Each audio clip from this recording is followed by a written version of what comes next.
ప్రస్తుతం టాలీవుడ్ ఇండస్ట్రీలో సంక్షోభం నెలకొన్న వేళ సినిమా థియేటర్ల భవిష్యత్తు ప్రశ్నార్థకంగా మారింది. అయితే సినిమా థియేటర్లకి ఎక్కువ సంఖ్యలో ప్రేక్షకులు రాకపోవడానికి కారణం ఏమిటి? అయితే ముఖ్యంగా సినిమా టికెట్ల రేట్లు పెంచడమే దీనికి కారణమా అనే అన్నిటి విషయాలు మనతో మాట్లాడేందుకు ప్రముఖ నిర్మాత నట్టి కుమార్ గారు ఉన్నారు. సార్ చెప్పండి, ప్రస్తుతం ఇండస్ట్రీలో పరిస్థితి ఎలా ఉంది? అసలు డిస్ట్రిబ్యూటర్లకు ఎగ్జిబ్యూటర్ల మధ్య గొడవ ఎలా ఉంది? ఏమండి, ఎగ్జిబ్యూటర్లు బాగానే ఉన్నారు, డిస్ట్రిబ్యూటర్లు బాగానే ఉన్నారు, ప్రొడ్యూసర్లు బాగానే ఉన్నారు. ఒక నలుగురు ముగ్గురు దగ్గర ఈగోలతో గొడవలు తప్ప నిజమైన ఎగ్జిబ్యూటర్ పెద్ద సినిమా వేయకూడదు అనుకోవట్లేదు. నిజమైన డిస్ట్రిబ్యూటర్ సినిమా పెద్ద సినిమా ఇవ్వకూడదు అనుకోవట్లేదు. ప్రొడ్యూసర్ సినిమాని ఆల్రెడీ యూజర్ మనీతో సినిమా తీశాడు. Cinema is the biggest hit. ఆ సినిమా మాకు వరప్రసాద్ తర్వాత ఒక వరంలాగా ఈ సినిమా వస్తే మళ్ళీ ఎగ్జిబ్యూటర్లు బాగుంటాము, బాగుపడతాము, చక్కగా హ్యాపీగా ఉంటామని అందరం కోరుకుంటున్నాము. కనుక దాంట్లో ఎక్కడా గొడవ లేదు. ఒక మైత్రికి వెంకటేశ్వర క్రియేషన్స్కి ఉన్న యూగోల వల్ల వచ్చిన ప్రాబ్లమే తప్ప మైత్రిలో సినిమా ఉంటే వాళ్ళు ఎప్పుడు ఇదే ప్రాబ్లం చేస్తున్నారు. హరిహర విరమలకు ఇదే ప్రాబ్లం జరిగింది, మళ్ళీ ఇప్పుడు ఇదే ప్రాబ్లం జరుగుతుంది. ఒకటి అంటే దాన్ని బట్టి మాకు అర్థమవుతుంది ఏంటంటే targeted of Chiranjeevi family, mega ఫ్యామిలీని టార్గెట్ చేస్తున్నారా? అది ఎవరు చేస్తున్నారు? ఎందుకు చేస్తున్నారు? కావాలని ఎందుకు తీసుకొస్తున్నారు? ప్రతిదానికి ఆయన అందరూ వాడు మంచివాడు, 10 మందికి ఉపయోగపడేవాడిని తీసుకొచ్చి ఆయన మంచితనానికి మీరు అలుసుగా తీసుకుంటున్నారా అనేది ఇది ఆపటానికి ప్రయత్నం చేసేవాడికి వార్నింగ్. ఇది ఆపటానికి ప్రయత్నం చేసేవాడికి వార్నింగ్. మళ్ళా చెప్తున్నా, మీరు పెద్ద సినిమాని రిలీజ్ చేయడానికి మీకు పర్సంటేజ్కి సంబంధం ఏముంది? పర్సంటేజ్ అనేది అది నిరంతర ప్రక్రియ. మేము 2007లో నేను ఆమరణ నిరాహార దీక్ష చేశాను. ఆ రోజు మీరు రెంట్లే కావాలి, పర్సంటేజ్ వద్దన్నారు. తర్వాత పర్సంటేజ్ సిస్టమ్కి వచ్చారు. ఓకే, పర్సంటేజ్ సిస్టంలో మాట్లాడుకుందాం, తప్పులేదు. ఎగ్జిబ్యూటర్ ఇబ్బందులు ఉన్నాడు, డిస్ట్రిబ్యూటర్ ఇబ్బందులు ఉన్నాడు, ప్రొడ్యూసర్ ఇబ్బందులు ఉన్నాడు. మనం మనీ ఎక్కువ చేశారు కాబట్టి ఇప్పుడు మీరు జీవో వస్తే మేము రేట్లు అమ్మం అనేది మీ తప్పు. ఫస్ట్ మీరు మామూలుగా ఇంకొకటి ఏంటంటే మేము పర్సంటేజ్ సిస్టమ్ కావాలి, లేకపోతే సినిమా వేయను అని అనడం మీ తప్పు. రెండోది, మీకు రేటు ఎలా కావాలి? మల్టీప్లెక్స్లకి ఏంటి, మీకేంటి? ఏ క్లాసులకి ఏంటి, బి క్లాసులకి ఏంటి, సి క్లాసులకి ఏంటి? ఎలా చేయాలి, ఏం చేయాలి? మీరు ఛాంబర్లోని కౌన్సిల్లో కూర్చొని మాట్లాడుకోవాలి. మీరు ఖాళీగా ఉన్నప్పుడు మీరు వచ్చి అందరూ కాఫీ షాప్లో కూర్చుంటారుగా, అందరూ ఒక్కడే మాట్లాడుకుంటారుగా. మీకు ఇప్పుడు పెద్ద సినిమా వస్తాడు గుర్తొచ్చిందా? హరిహర వీరమల్లు వస్తాడు గుర్తొచ్చిందా? వార్ 2 వస్తాడు గుర్తురాలే? మీకు వరప్రసాద్ వచ్చింది, వరప్రసాద్ మీరే చేశారు కదా సినిమా. అంటే నేను ఎందుకు అడుగుతున్నానంటే, సునీల్ గారు చూస్తూ ఇక్కడ మాట ఇక్కడ, అక్కడ మాట అక్కడ చెప్తారు. చంద్రబాబు గారు ఇక్కడ మాట అక్కడ, అక్కడ మాట ఇక్కడ చెప్తారు. Is not wrong. మీరు వన్ సైడ్ ఉండండి.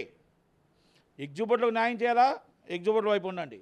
డిస్ట్రిబ్యూటర్లకు న్యాయం చేయాలా, డిస్ట్రిబ్యూటర్ వైపు ఉండండి. మిమ్మల్ని పెద్ద మనసుగా ఎవరు రమ్మని చెప్పరా. మాకు చిన్న సినిమా నిర్మాతలు, పెద్ద సినిమా నిర్మాతలు అందరూ బాగుండాలి. సినిమాని అక్కడ పెద్ద సినిమాలకి పాన్ ఇండియా సినిమాలు ఇంటర్నేషనల్ హబ్ అవ్వాలని రేవంత్ రెడ్డి గారు చెప్పారు, చంద్రబాబు నాయుడు గారు చెప్పారు. కాబట్టి అది ఇంటర్నేషనల్గా తీసేటప్పుడు సో మెనీ మూవీస్ రేటు ఎక్కువ పెరుగుతుంది. కాబట్టి ఆ బడ్జెట్లో మాకు రేటు పెరగాలి. చిన్న సినిమాలు పర్సంటేజ్ సిస్టమ్ ఆడాలి. మీరు రెంట్ అంటున్నారు, తప్పులేదు. పర్సంటేజ్ అంటున్నారు, తప్పులేదు. మీరు ఎలా మాట్లాడుకుందామన్నా కూర్చొని మాట్లాడుకోవాలి. మీరు ఈరోజు జియో టికెట్ రావాలా, టికెట్ వచ్చి రేటు పెంచాలి. మీరు అంటున్నారు మాకు 1000 రూపాయలు బెనిఫిట్స్ అమ్మితే వాళ్ళకు వచ్చి 4 లక్షల మన 47% ఇస్తున్నారు. మాకు వచ్చి ఏమీ లేదు, మాకు 10,000 5,000 రెంట్ ఇచ్చేస్తున్నారు. ఇది తప్పు. మీరు దాన్ని అడగండి. ప్రీమియర్ షోకి మాకు 20% ఇవ్వండి, వాళ్ళకి ఎలాగ ఇస్తున్నారో మాకు ఇవ్వండి, మాకు ఆ పర్సంటేజ్ సిస్టంలో ఇవ్వండి. ప్రీమియర్ షోకి రేట్లు పెరిగితే మాకు హైప్ ఇవ్వండి, మాకు రేట్లు పెంచితే మేము అమ్ముతున్నప్పుడు మాకు హైప్ ఇవ్వండి, మాకు ఇగో రెంట్ సరిపోవట్లేదు పెంచండి, పెద్ద సినిమాలు వస్తేప్పుడు మాకు ఈ రేట్ ఇవ్వండి, రెంట్ ఇవ్వండి. మన పర్సంటేజ్ జనవరి 1 నుంచి 2027 చేసుకుందామా? ఈసారి మాట్లాడుకుందాం, కూర్చుందాం, పక్కాగా మాట్లాడుకుందాం, పక్కా ప్లాన్ చేసుకుందాం. మనం పెద్ద సినిమాకి ఇబ్బంది పెట్టొద్దు. పెద్ద సినిమా వాళ్ళు ఎప్పటికీ ప్రొడ్యూసర్ ఆల్రెడీ తెలియక పెట్టేశాడు. ఇప్పుడు మనం పర్సంటేజ్ సిస్టమ్ అడిగితే 70 కోట్లు లాస్లోకి వెళ్ళిపోతాడు అని కూర్చొని మాట్లాడుకొని సెటిల్ చేసుకోవాలి. ఎగ్జిబ్యూటర్ ఎంత అవసరమో, డిస్ట్రిబ్యూటర్ ఎంత అవసరమో, ప్రొడ్యూసర్ కూడా అంతే అవసరం. మనం కూర్చొని మాట్లాడుకోవాల్సింది. మీరు వచ్చి వన్ సైడ్ మాట్లాడతారు, వాళ్ళు వచ్చి వన్ సైడ్ మాట్లాడతారు, మధ్యన వచ్చి బాడీ సేవింగ్ చేస్తారు. సునీల్ గారు ఏంటంటే ఆయన తప్పు కదండి అది. ఇప్పుడు వంశీ గారు మాట్లాడిన మాటలేంటి? మీకు మల్టీప్లెక్స్లు ఉన్నా, ఎక్కడున్నా మీరు మల్టీప్లెక్స్లో కడదామని చూస్తే సింగిల్ స్క్రీన్కి శత్రువు ఇవ్వాలంటే మీరే. మల్టీప్లెక్స్ కట్టిన తర్వాత సింగిల్ స్క్రీన్ శత్రువు మీరే అని చెప్పాడు. తప్పేముంది? అది దానికి మీరు చెప్పండి, నేను కాదని చెప్పండి. అంతేగాని బాడీ సేవింగ్ ఎలా చేస్తారు మీరు? వ్యక్తిగత మాట్లాడొచ్చా? తప్పు కదా అది. ఆయన ప్రతి మాట్లాడే మాట అక్షర నిజం. వంశీ మాట్లాడే మాట ప్రతి దాంట్లో నిజం ఉంది. కష్టం ఉంది. మీరు రవి గారు మాట్లాడిన దాంట్లో నిజం ఉంది. మీరు కూర్చోండి, మాట్లాడండి. ఇప్పుడు ఇన్ని రోజులు మాట్లాడలేంది, ఇప్పుడు పెద్ద సినిమా కాడికి ఎందుకు వచ్చింది? ప్రతిసారి చిరంజీవి ఫ్యామిలీనే టార్గెట్ ఎందుకు చేస్తారు? ఇదేం కరెక్టా? పెద్ద సినిమా ఆపడం ఎవరి తరమో కాదు. పెద్ద సినిమా మొత్తం ఎన్ని థియేటర్లు అన్ని థియేటర్లు పడతాయి. థియేటర్లో వేసుకునేవాడు అదృష్టవంతుడు, వేయలేని వాడు దురదృష్టవంతుడు. దానికి ఎగ్జిబిటర్ ఎప్పుడు కూడా సుముఖంగా లేడు. ఎందుకంటే మాకు జనవరి తర్వాత రెంట్లు లేవు, థియేటర్లో మేము కరెంటు బిల్లు కూడా కట్టలేని పరిస్థితిలో ఉన్నాం కాబట్టి ఎగ్జిబిటర్ సినిమా వేయడానికే సుముఖంగా ఉన్నాడు. కాకపోతే డిస్ట్రిబ్యూటర్లు కూడా మీరు ఆలోచించండి. ఎగ్జిబిటర్కి ఆలోచించి ప్రీమియర్ షోకి ఏమి ఇవ్వాలి, అలాగే మీరు రేటు పెంచుతా ఏమి ఇవ్వాలి, రెంట్ ఎలాగివ్వాలి, ఒక్కసారి ఆలోచించి వాళ్ళ బాధని అర్థం చేసుకొని సినిమాని రిలీజ్కి మనందరం సహకరించాలి. మనం నిర్మాతని కాపాడుకోవాలి, ఎగ్జిబిటర్ని కాపాడుకోవాలి, డిస్ట్రిబ్యూటర్ని కాపాడుకోవాలి. ఇది అన్నదమ్ములు గొడవలు. మనం ఈ మీడియాకి వస్తే కరెక్ట్ కాదు.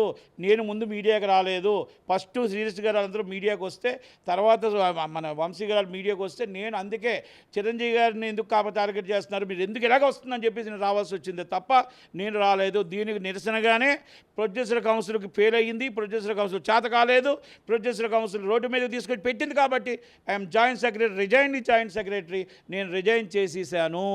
ఎందుకంటే 10 మందికి ఉపయోగపడలేనప్పుడు, మన పని చేయలేనప్పుడు, సర్దు లేనప్పుడు మనం ఎందుకు ఈ పదవి ఉన్నా ఒకటే ఊడినా ఒకటే అని చెప్పి రిజైన్ చేశాను. కనుక దయచేసి పెద్దిని టార్గెట్ చేస్తే మీరు భస్మైపోతారు తప్ప పెద్ది సినిమా అనేది బిగ్గెస్ట్ హిట్. 3వ తారీఖు నైట్ ప్రపంచం అంతా సినిమా రిలీజ్ అవుద్ది.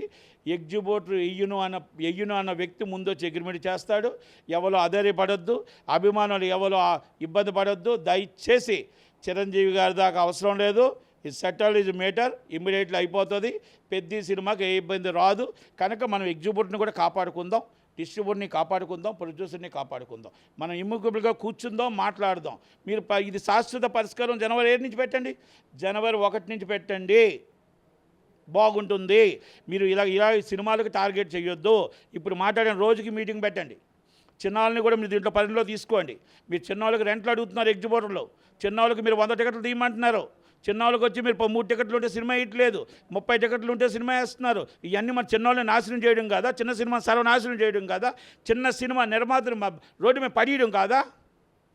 అంటే చిన్న సినిమా తీసే నిర్మాత కాదా? మీకు తీసే 6 సినిమాలే నిర్మాతరా? కనుక చిన్న సినిమా నిర్మాత బతకాలి, పెద్ద సినిమా నిర్మాత బతకాలి. ఎగ్జిబిటర్ ఇది కూడా ఆలోచించాలి, అది కూడా ఆలోచించాలి. ప్రతి సినిమాకి పర్సంటేజ్ ఇవ్వాలా, ప్రతి సినిమాకి 5 టికెట్లు ఉన్న షో వేయాలా, 10 టికెట్లు ఉన్న షో వేయాలా, 20 టికెట్లు ఉన్న షో వేయాలా. అంతే తప్ప మల్టీప్లెక్స్ల ప్రకారం అడుగుతున్నారు కాబట్టి 2 టికెట్లు ఉన్న షో వేస్తారు. కనుక దయచేసి ఇవన్నీ అర్థం చేసుకొని మీరు సినిమాని పెద్దని టార్గెట్ చేసేటట్టు ఉండకూడదు. దిల్ రాజు గారి మీద ఇది ఉంది. ఆయన ఎందుకంటే గేమ్ చేంజర్ నుంచి ఆయన ఏమైనా చిరంజీవి ఫ్యామిలీని టార్గెట్ చేశారా అని జనాలు అంటున్నారు. ఇది నిజమై అంటున్నారు. నిన్న మైత్రి రవి గారు మాట్లాడిన మాటలైనా ఇంకోటైనా, ఇది మైత్రి రవి గారు ఆఫీస్ పెట్టారు కాబట్టి వాళ్ళ ఆఫీస్కి వచ్చిన సినిమాలకి ఈ టార్గెట్ అవుతున్నాయి. కనుక తెలంగాణలో మీరే ఉండాలా, ఇంకెవరు ఉండకూడదా? ఇంకా ఆఫీసులు ఉండకూడదా? మీరు ఒక్కలే బతకాలా? తప్పు కదా అది. వాళ్ళు వ్యాపారం చేసుకుంటా, మీరు వ్యాపారం చేసుకుంటా, మీకు వచ్చిన సినిమా మీరు చేసుకోండి, వాళ్ళకి వచ్చిన సినిమాలు వాళ్ళు చేసుకోండి. మీరు కొట్టుకొని ఈగోలకు వచ్చి మా హీరో సినిమాలు ఎందుకు ఆపుతారు? మీకు ఈగోలు వచ్చి మా హీరో సినిమాని ఎందుకు ఇబ్బంది పెడతారు? కనుక దయచేసి ప్రతి ఒక్కరు అర్థం చేసుకొని ఇమ్యూకబుల్గా కూర్చొని సెటిల్ చేసుకోండి. Please request. Thank you very much. Thank you. ప్రస్తుతం థియేటర్లకు ప్రేక్షకులు ఎందుకు రాలేకపోతున్నారంటే ఓటీటీ కారణమా లేకపోతే పైరసీ కారణమా? ప్రేక్షకుడు ఐపీఎల్ ఎఫెక్ట్ ఉంది. ప్రేక్షకుడికి రావటానికి మంచి సినిమా నెట్లో చూస్తే సినిమాని కంపల్సరీ చూడాలి అని చెప్పేసి ముందు వస్తున్నాడు. నెట్లో చూసుకొని వస్తున్నాడు. చిన్న సినిమా అయినా పెద్ద సినిమాకి అభిమానులు ఉంటారు కాబట్టి ఓపెనింగ్స్ ఎక్కువ వస్తాయి. చిన్న సినిమాలకి తక్కువ ఉంది. ఐపీఎల్ ఎఫెక్ట్ ఎక్కువ ఉంది. ఎండ్ల ఎఫెక్టు, వర్షాల ఎఫెక్టు, అన్ని ఎఫెక్ట్లు ఉన్నాయి. కష్టాల కడల్లో సినిమా ఇండస్ట్రీ ఉంది. ఆ సినిమా ఇండస్ట్రీని కష్టాల కడల నుంచి ఇంకా బయటికి వెళ్లకుండా పెట్టుకోవాలి తప్ప ఓటీటీలోనే ఉంటే మరి పైరసీ ఫస్ట్ టైం వస్తుంది. మరి పైరసీ చూసుకోవచ్చు కదా, థియేటర్కి ఎందుకు వస్తున్నారు జనాలు? కాదు. ఎప్పుడు కూడా పైరసీ ఉన్నా ఓటీటీ ఉన్నా సినిమా థియేటర్లోనే చూస్తారు సినిమా. కానీ సినిమా థియేటర్లో చూడటానికి మన సరైన ఫెసిలిటీస్ ఇవ్వట్లేదు కొంతమంది థియేటర్ వాళ్ళు. అలాగే సినిమా థియేటర్లో చూడటానికి ఐపీఎల్ ఎఫెక్ట్ వస్తుంది.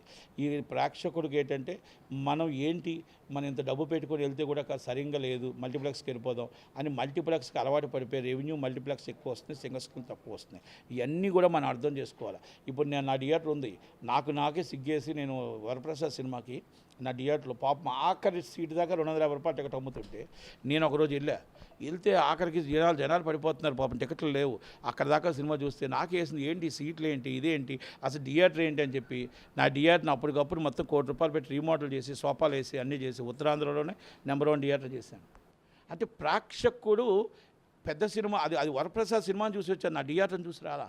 వరప్రసాద్ సినిమాకి ఆఖరి సీటు ఇరిగిపోయిన సీట్లో కూడా కూర్చున్నారు సినిమా కావాలి అని. అయితే అలాంటిది నాకు అనీజీ అనిపించింది, నాకు సిగ్గు అనిపించింది. ఏంటి ఇది పాపం మనం డబ్బు తీసుకుంటున్నామే వాళ్ళ దగ్గర, అది ఏంటి ఫెసిలిటీస్ లేవు, బాత్రూములు బాగాలేవు అని అప్పుడు చేసి 1 crore పెట్టి మొత్తం అంతా చేసి సోఫాలు వేసి ఇప్పుడు అంతా చేసి బ్రహ్మాండంగా తయారు చేస్తాం ఉస్తాద్ భగత్ సింగ్కి. ఇప్పుడు హ్యాపీ ఫీల్ అవుతారు. మనం ఇచ్చిన తీసుకున్న డబ్బుకి జనాలు వచ్చి కూర్చుంటేప్పటికి వాళ్ళు బాగుండాలా. మీరు ఈరోజు కూడా మీరు నెట్లో చూసుకోండి మా థియేటర్ ఎంత బాగుందో. అలాగే అందరూ బాగుండాలని కోరుకుంటున్నాను. థియేటర్లు కూడా మనం రెన్యూల్ చేసుకుంటూ ఉండాలి.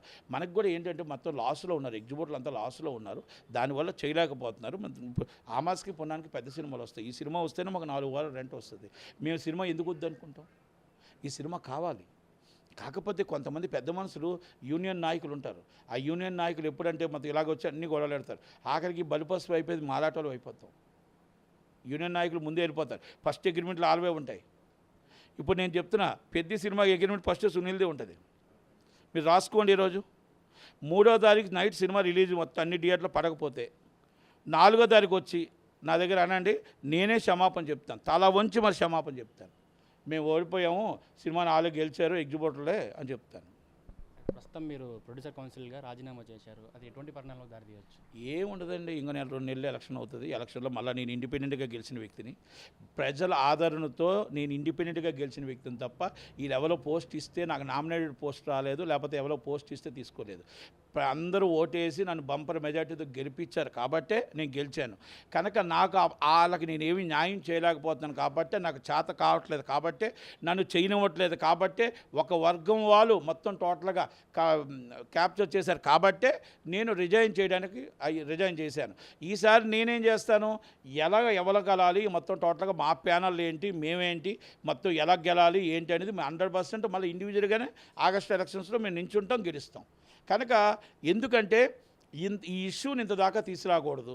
మొత్తం మెగా ఫ్యామిలీనే టార్గెట్ చేశారని అర్థమైంది నాకు. కొంతమంది కావాలని చేస్తున్నారు. అది చిరంజీవి గారికి తెలుసు, మాకు తెలుసు, అందరికీ తెలుసు. మేము పెద్దగా మాట్లాడాల్సిన అవసరమే లేదు. కాకపోతే ఏంటంటే ఈ పదవి ఉంటే ఒకటి, ఊరితో ఒకటి. 10 మందికి హెల్ప్ చేస్తూ ఉంటే పదవి ఉండాలి. ఆ హెల్ప్ చేయలేనప్పుడు పదవి ఎందుకండి? అందుకనే రిజైన్ చేశాను, నిరసనగానే రిజైన్ చేశాను. కనుక thank you very much. Thank you. Bunny Vasu చేసిన కామెంట్స్ ఎలా చూస్తారు? బన్నీవాసు ఏం తప్పు చేశాడు? బన్నీవాసు కరెక్ట్గానే చెప్పాడు. మీరు ఇలా పర్సంటేజ్ సిస్టమ్ అనేది ఇప్పుడు వీలు కాదు. పర్సంటేజ్ సిస్టమ్ అనేది కూర్చోవాలా, ఒక ప్రక్రియ మాట్లాడుకోవాలా. రాత్రి ఇలా మీరు పర్సంటేజ్ సిస్టమ్ అని మీ ఇష్టం వచ్చాడు అనౌన్స్ చేస్తే ఎలాగా అని అడిగాడు. తప్పేముంది దాంట్లోని? ఆయన మాట్లాడిన వంశీ మాట్లాడిన అందరూ మాట్లాడిన మాటలో ప్రతి వాళ్ళకి కూడా ఒక ఇది ఉంది, అంటే ఆలోచన ఉంది. నేను ఇప్పుడు కూడా చెప్తున్నాను, ఎగ్జిబిటర్ని తప్పు పట్టట్లేదు. కానీ మన ఇది టైం కాదు. మనం కూర్చొని మాట్లాడి ఒక టైం పెట్టండి. జనవరి 7 ఈ సినిమాలు ఇవన్నీ అయిపోతాయి. జనవరి 7 ఇప్పుడు ఏం కావాలి? ఇప్పుడు మనకి మీరు అడిగారు, మీకు హైప్ కావాలా, ఎక్స్ట్రా రెంట్ కావాలా, లేకపోతే ఎక్స్ట్రా పర్సంటేజ్ కావాలా, మాకు ఈ పర్సంటేజ్ ఇవ్వండి, బీ క్లాస్కి ఈ పర్సంటేజ్. రేపు కూర్చోండి మాట్లాడండి, తప్పలేదు. మీకు ఇప్పుడు నేను పాతలు ఎలాగున్నాయో అలా చేయమని అడగట్లా. కాకపోతే మీరు ఇప్పుడు పర్సంటేజ్ సిస్టమ్ పెట్టిన ప్రకారం చేస్తే 70 కోట్లు తేడా వస్తుంది. ఆ నిర్మాత ఏమవుతాడు? ఆ నిర్మాత ఎక్కడ పడతాడు? మీరు అన్నీ ఇప్పుడు జనవరి 7 నుంచి అన్నారనుకోండి, హీరోతో మాట్లాడుకుంటాడు, నిర్మాత డైరెక్టర్తో మాట్లాడుకుంటాడు, బడ్జెట్ తగ్గించుకుంటాడు, చేసుకుంటాడు. అప్పుడు కరెక్ట్గా మీరు ఆ ప్రకారంగా పర్సంటేజ్ అడిగినా పర్లేదు. మీరు ఈలోగా థియేటర్లన్నీ డెవలప్ చేసుకోండి. డెవలప్ చేసి ప్రేక్షకుడికి అందుబాటులో వచ్చేటట్టు, ప్రేక్షకుడిని మనం ఆకట్టుకునే విధంగా, మనం ఏ విధంగా ప్రేక్షకుడిని థియేటర్కి రప్పించుకోవాలో ఆ విధంగా చేయండి. తప్పేముంది దాంట్లో? అంతే తప్ప మనం ఏదో చేసి మనం ఇదేదో ఒక పెద్దని టార్గెట్ చేసి క్రియేట్ చేసేటట్టు జనాలు ఈరోజు మొత్తం టోటల్ సోషల్ మీడియాలో అంతా అదే ఉంది. కనుక మనం ఎవరికి చెడ్డ కావద్దు. ఇప్పుడు దిల్ రాజుకి తప్పు ఉందా లేదా కాదు, దిల్ రాజునే టార్గెట్ చేస్తున్నారు. ఎందుకంటే ఒక తప్పు చేశాడు, ఒక తప్పు నుంచి కంటిన్యూ వస్తున్నాడు అవుతూను. మళ్ళీ అది కాదు, చిరంజీవి గారు అందరు పెళ్ళిళ్ళకి వెళ్తాడు పాపం, ఆయన అందరి ఇంటికి వెళ్తాడు, అందరు ప్రాబ్లమ్ సాల్వ్ చేస్తాడు. అందరు వాడు కష్టకాలాల్లో ఉంటే ప్రతి ఒక్కరికి చేస్తాడు, హెల్త్ ప్రాబ్లం నుంచి ప్రతి వాళ్ళకి చేస్తాడు. ఆ కుటుంబాన్నే మీరు టార్గెట్ చేయడానికి మీకు ఏం మనసు ఎలాగొచ్చిందని అడుగుతున్నా. ఆ కుటుంబాన్ని చేయడానికి మీకు మనసు ఉందా అని అడుగుతున్నా. మనసు ఎలాగొచ్చింది అని అడుగుతున్నా. వీళ్ళందరినీ సూటుగా అడుగుతున్నా. సునీల్ గారిని కూడా అడుగుతున్నా, ఇది న్యాయమా సునీల్ గారు అని అడుగుతున్నా. శిరీష్ అన్న ఇది న్యాయమా అని అడుగుతున్నా. ఎగ్జిబ్యూటర్ని ఇబ్బంది పడమని అడగట్లేదు. ఎగ్జిబ్యూటర్కి న్యాయం జరగాలి, డిస్ట్రిబ్యూటర్కి న్యాయం జరగాలి.